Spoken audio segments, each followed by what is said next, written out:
Hey guys, welcome to Remote Learning Week 1. I'm sorry it has to be like this and it's kind of weird and awkward, but we're going to do the best we can. This week we're going to be reading the first third of The Stranger. I gave you those books before school ended.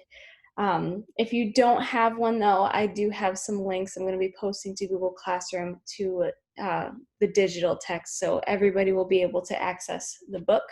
And we're going to be just kind of reading through The Stranger and seeing some of the elements of existentialism, some of the elements of absurdism in the book, and really just kind of talking about what Albert Camus, the author, is trying to tell us through his story. So I'm going to do a little bit of an example of some of the things that I want you to do while you're reading this week.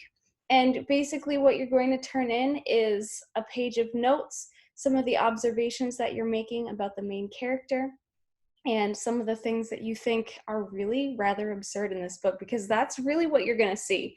As you read this book, you're going to notice this character is kind of weird, and he doesn't really do things the way that we expect him to, and that has everything to do with existentialism.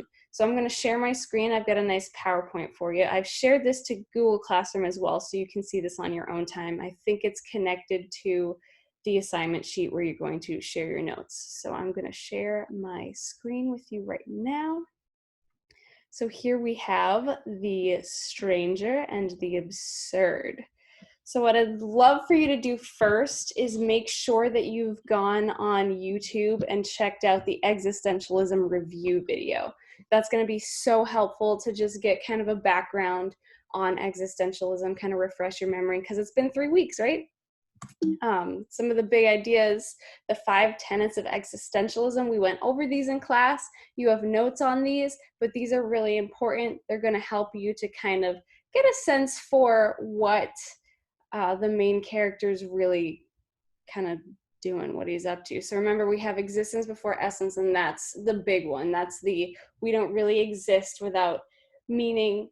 We don't really exist with meaning. We kind of have to create that meaning as we live. So that's really going to be a motivator for a lot of characters. Not necessarily the main character, though, because he's kind of really embracing the absurd.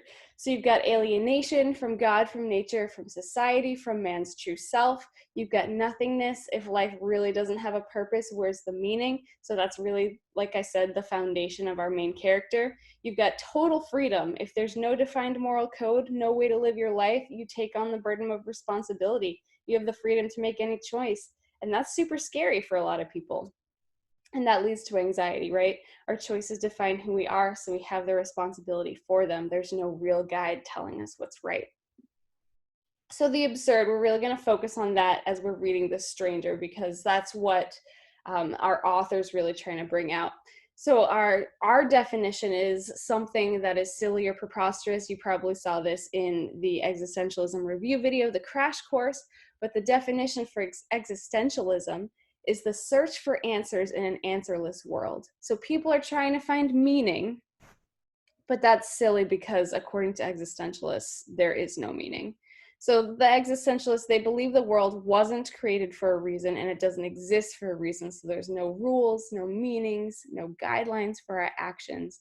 So if you're a character or a person who doesn't believe that there's any meaning in life and doesn't really believe that if we create meaning that it's actually going to do us any good, then that's really going to impact the way that they behave, right?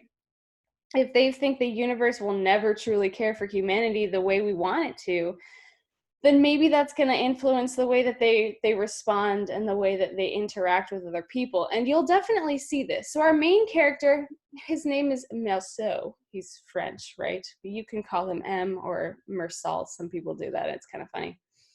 So this is the first page of our story. Maman died today. So that's his mom. Okay, that's what maman means. Or maybe yesterday, I don't know. I got a telegram from the home. Mother deceased. Funeral tomorrow. Faithfully yours. That doesn't mean anything. Maybe it was yesterday. The old people's home is at Marengo, about 80 kilometers from Algiers. I'll take the 2 o'clock bus and get there in the afternoon. That way I can be there for the vigil and come back tomorrow night.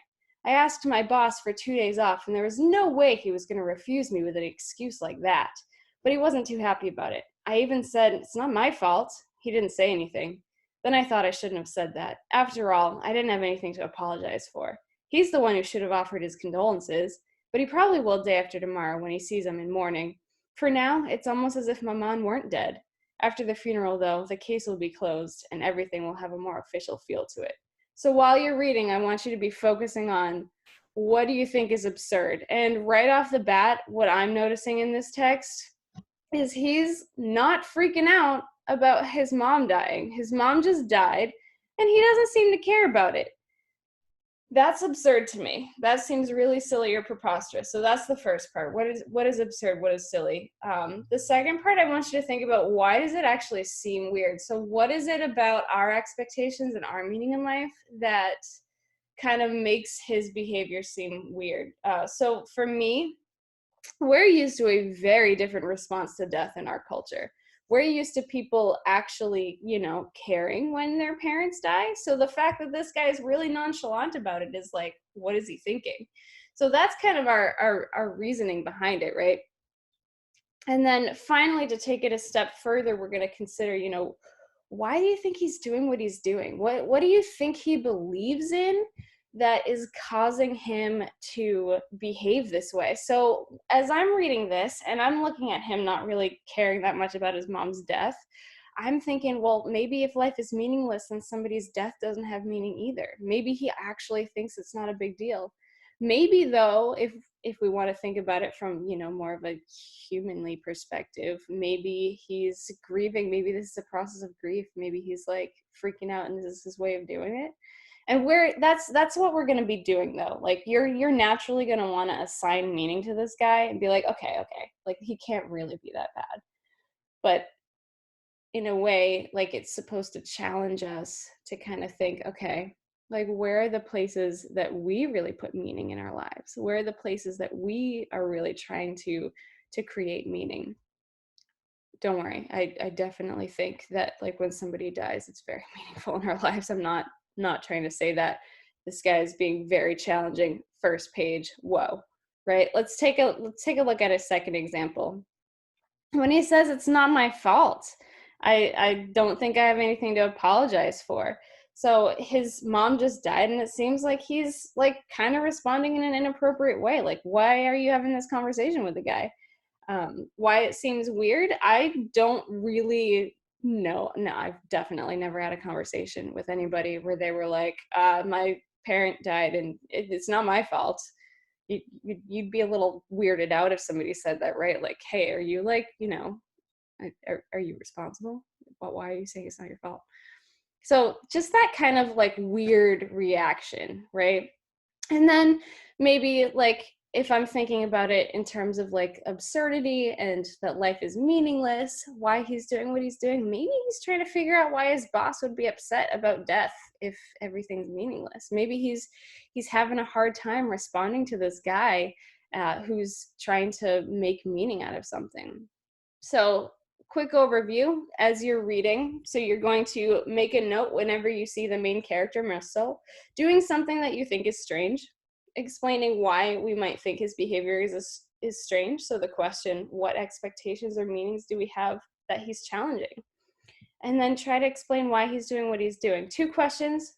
The first one is kind of a bigger picture question. If he's an existentialist and he believes everything is absurd, then why might he be acting this way? What parts of existentialism is his behavior really demonstrating?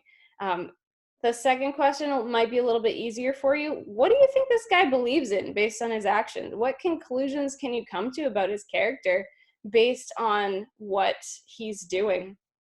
So a passing grade, you're going to want more than 2 examples from your reading of where you think things are really strange and why. I'm not looking for 100% right. I'm looking for the attempt. I'm looking for you really trying to engage with this material and really trying to question. So if it's confusing, if you're not really sure what you're doing and it doesn't feel good, that's okay. It's not going to impact your grade at all. This is really just an exploration of this character and really trying to get into like, what is it about this text that's kind of challenging to us. And it's on purpose. He's trying to push us out of our comfort zone a little bit. He's trying to get us to think in new ways. If you have any questions, please reach out. I am available via email, via Remind, pretty much every day. My office hours are Mondays and Thursdays, I believe 1 to 2 p.m. So that's when I will be immediately available, but I will try very hard to respond quickly no matter what. Good luck, guys. I hope you take some time to enjoy this week, to enjoy reading, and I will see you soon, hopefully. All right.